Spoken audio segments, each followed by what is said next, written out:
In this video, I'm going to talk about how your mind tends to deal with negative emotions and feelings. And this is really important because if you understand this, if you understand how your mind typically deals with negative feelings and you're able to start letting those strategies go and doing things a different way, it can open up amazing, amazing levels of freedom and happiness. So this is like the first video in a series which I'm going to make all about letting go. I did a bit of an introduction video about my experience, my journey of letting go recently, so you can go check that out if you're interested. But in this video, I want to lay a foundation so that you can understand how your mind works and begin to work with it in a different way. So, just want you to imagine what it would be like if you could feel happy all the time. It's kind of ridiculous, isn't it? Maybe you could remember back to a time when you felt completely blissful, completely free. A time when life was beautiful. Maybe a time when things just seemed to flow beautifully. And it might have been a few hours, might have been a few minutes, it might have been a few days. But take that moment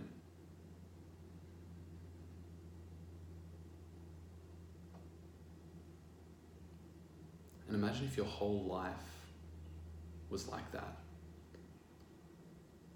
That's the power of letting go. And that's what I'm really excited to dive into with you. So first of all, in this video, we're going to, as I said, talk about how we tend to deal with negative feelings so that we can start to undo that and change that so you can experience more of the happiness which is inside you now. And the cool thing about this is that it's not anything that you really have to learn. It's more like things that you have to unlearn. It's more like getting yourself out of the way and getting programming out of the way and just behaviors that you've kind of picked up off other people or culture or family or whatever. So get ready. So I'm going to start off with unpacking what is letting go. What is surrender? What am I going to be talking about in these episodes? An easy way of understanding it is that it's like, imagine you were carrying around a bag full of rocks your whole life.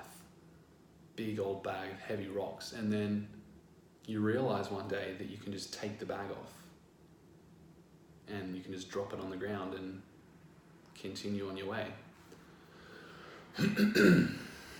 Or imagine like having your hand gripped tight around a heavy weight, and all of a sudden you realize you can just open your hand up and drop the weight, and you don't actually need that weight. That's what letting go is like.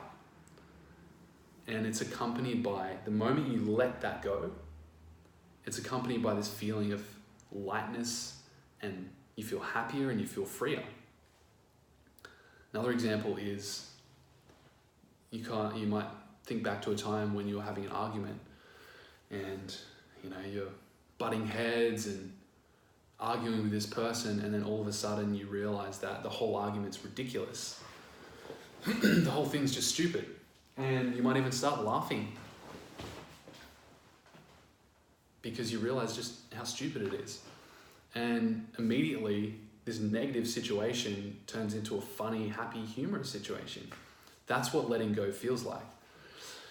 And so the cool thing about what I'm going to be covering in these videos is that you can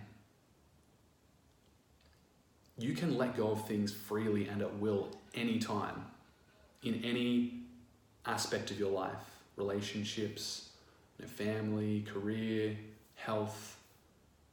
You can let go instantly once you understand the ability that you've got. And this is something that kids do naturally, by the way. A kid can be down in the dumps, or they scrape their knee 1 second and crying, and then just like that, they just let it go. It's a very natural ability that we all have, but we just need to be reminded of how to use it.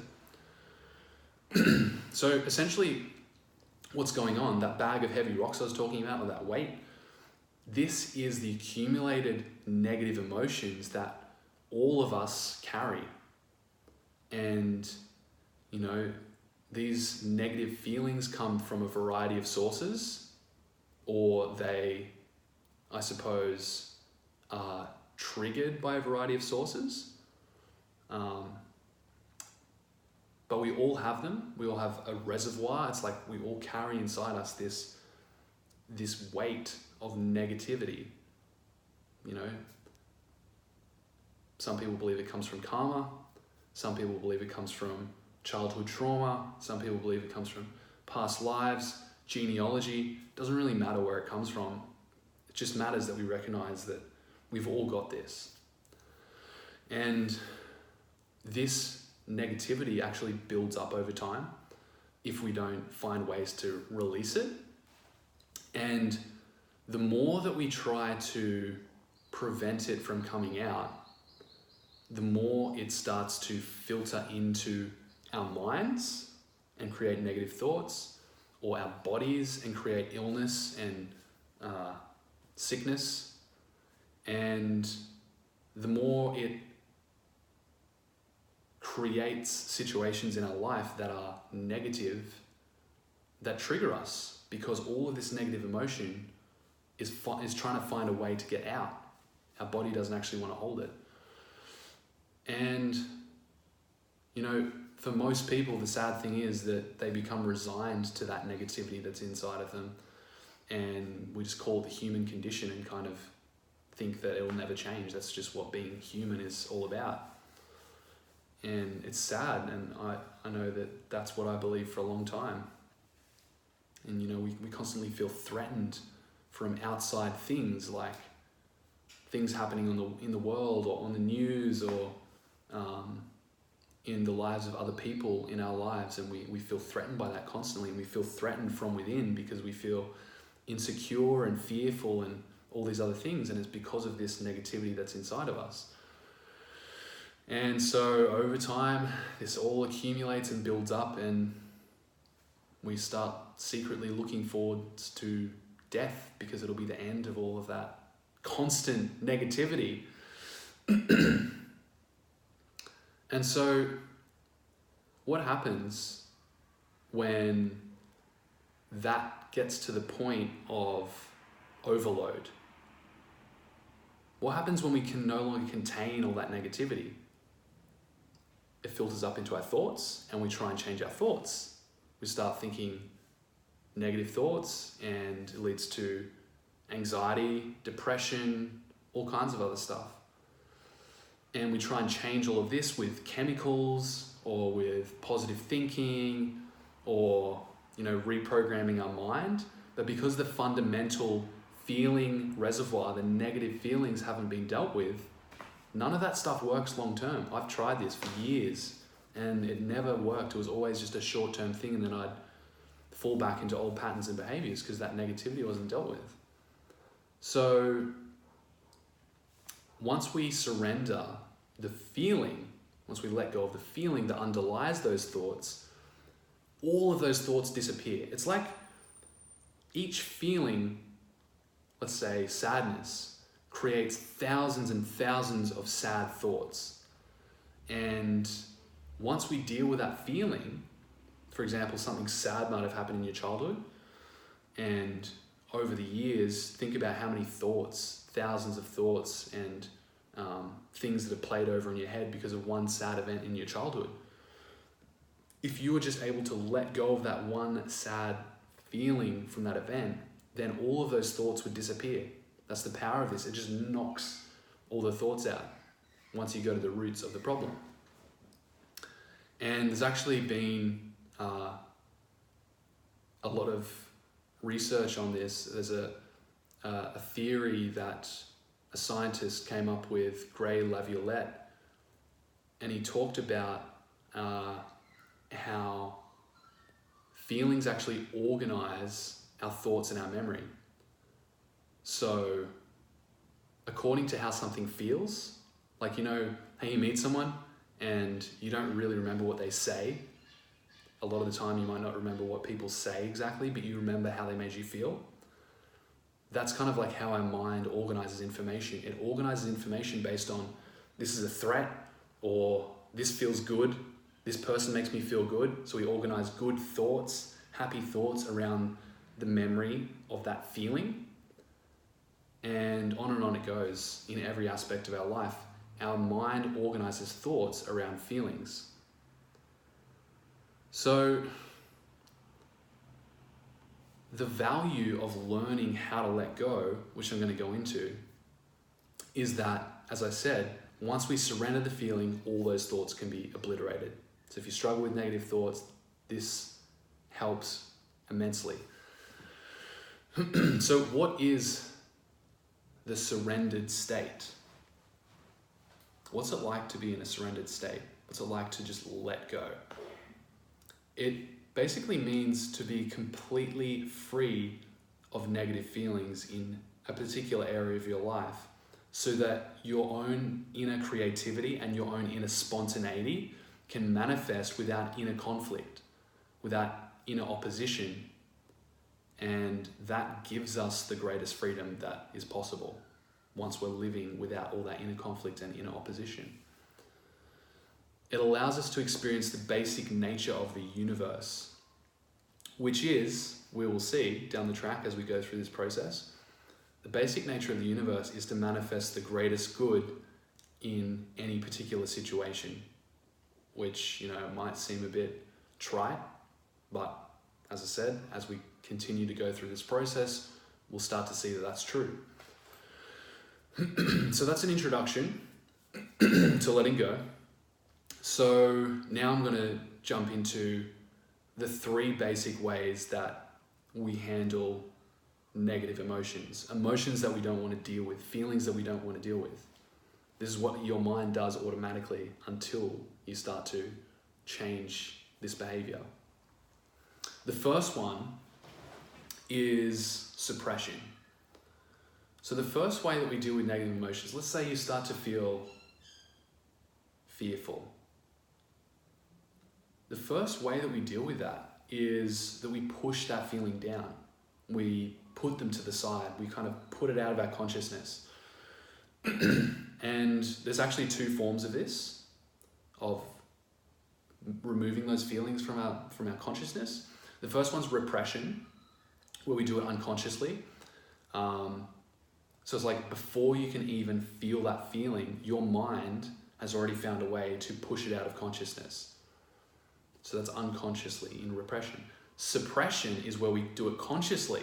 So we might start to feel fear, but we tense up and we kind of force it back, and we just push on, or we just get it out of our awareness so we don't have to feel that fear, because we don't want to be bothered by that unpleasant feeling, because we wouldn't know what to do with it. It's like overwhelming. That's what we do with suppression. And we just suffer through it and try to function the best we can. So the feelings that we choose to either suppress or repress are the ones that society or family or social custom has programmed us aren't acceptable. Think about all those kind of feelings. Maybe it's guilt, maybe it's desire, maybe it's feeling fearful or shy, or maybe it's feeling hateful or angry, and we repress or suppress these because society or family or whatever custom says you shouldn't feel that. It's not acceptable to feel that feeling. So that's what we brush aside. And then this pressure starts to build up, like I was talking about before, and it later gets felt as irritability, mood swings, tension in the neck and the back. Just think about if you've ever had any of these. Headaches, cramps, menstrual disorders, allergies, and other somatic conditions that show up in our body. When we repress feelings, it's because there's so much guilt and fear over the feeling that it isn't consciously felt at all. It gets instantly thrust into the unconscious mind, which I'll be talking more about as we go on, as soon as it threatens to emerge. And now, once we've done this, those feelings are still there and they need to get out. What we end up doing is that we deny them, we pretend they aren't there, and we project them onto other people, other situations. It's like these feelings are going to find a way out. Whether we feel them and experience them ourselves or we project them onto someone else, we have to find a way to deal with them. And that's most of the time what we do. We deny and we project if we haven't learned how to allow those feelings. So denial ends up resulting in major emotional and maturational blocks. You know, all these critical stages that we go through in our journey of growth and evolution as humans. When we deny and project feelings, it actually blocks us from going through those key stages, and we end up getting caught at these points in life. We keep on getting older, but we haven't actually grown at all. That's what happens through denial and projection. And basically, we put the feeling out there onto the world and those people around us as if the feeling belonged to them and not us. And we create this story of blame, which our mind just finds endless justifications for. So it's people, places, institutions, God, the devil, astrological events, luck, foreigners, ethnic groups, all things that are outside of ourselves. And this is the main mechanism that's used in the world today. And this is the cause of all wars, violence, aggression, and every form of social destruction. So that's suppression and repression. That's the first thing that our mind tends to do with these negative emotions. The second strategy that our mind uses is expression. And this is where we vent the feelings. This is where we either verbalize them or state them in body language, or we act them out. And the expression of negative feelings allows just enough of the feeling to be let out so that the remaining portion of the feeling can be suppressed. So all of these kind of work together. And this is really important because so many people believe, I know I believed this for a long time, that expressing your feelings to other people or just, acting out on your feelings is what's going to free you from those feelings. But actually, this isn't true. What happens when you express your negative feelings? What tends to happen? The first thing is that they get energized and you actually feel those negative feelings even more. Then you have like a little bit of relief because you've got some of the negativity out, but you end up suppressing the large part of the emotion even deeper. That's the danger of expression. It kind of tricks you into feeling like you've dealt with it, but you haven't actually dealt with it. And that will later emerge, all of that suppressed stuff. And this is such a big one because today in the world, it's really popular to express yourself. It's really almost trendy, but it's not effective long term because when we dump those negative emotions on other people, they experience it as attack and they're forced to suppress or express or escape their feelings, and that relationship ends up getting destroyed. So it's far more effective to take responsibility for our negative feelings and neutralize them, and then only positive feelings are left, which we'll see. Like once we start to let go of all these negative feelings, what underlies them, which many people don't realize, is positive feelings, those states of happiness and joy and freedom and bliss. So the third thing that we do to deal with our negativity, our minds tend to do this naturally, is escape. And this is where we try to avoid our feelings through diversion. This is the backbone of the entertainment and the alcohol industries. It's the strategy used by the workaholic. Escape. It's a socially condoned mechanism. This is completely acceptable in our society today. We can avoid ourselves and keep our deeper feelings from emerging through endless distractions and pursuits.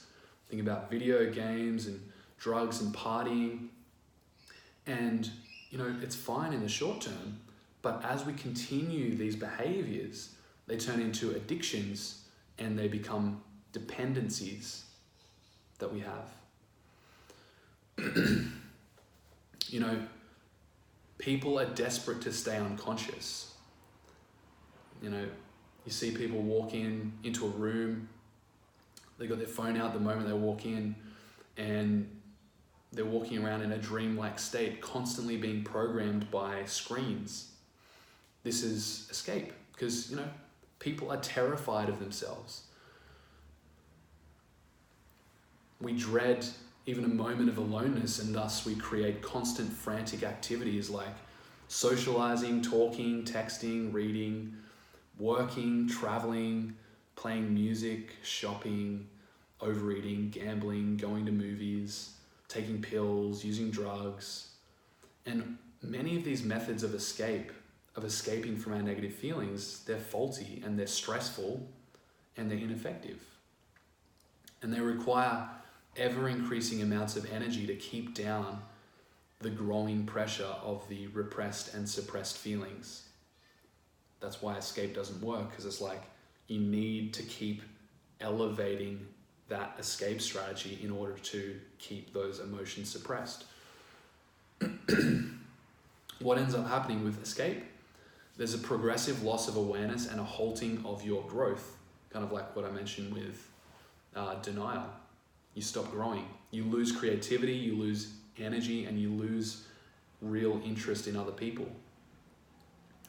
There's a halting of spiritual growth and eventually the development of physical and emotional illness, disease, premature aging, and premature death. That's what escapism ends up doing to us. And I did that for years, try to escape from my negative feelings instead of taking responsibility for them. It also results in an inability to trust and truly love another person, which leads to emotional isolation and self-hatred. So they're the three things that our mind does to deal with negative feelings. And that's all I'm going to cover in this video, because in the next one we're going to get into how to let go, how to actually use a different method which allows us to be free to let all of this reservoir come out so that we can experience freedom from our feelings and we don't have to do all this crazy stuff to try and get away from them or hide from them or prevent ourselves from facing them. So I hope you enjoyed that. Have a think about where you're using these methods in your life: suppression and repression, escapism and expression, and have a think, consider how that's actually affecting those deeper underlying emotions, and start to have a look at it. Is that actually working? Has that actually ever worked for you long term? So that's where we're going with this. Hope you enjoyed, and I will see you on the next video.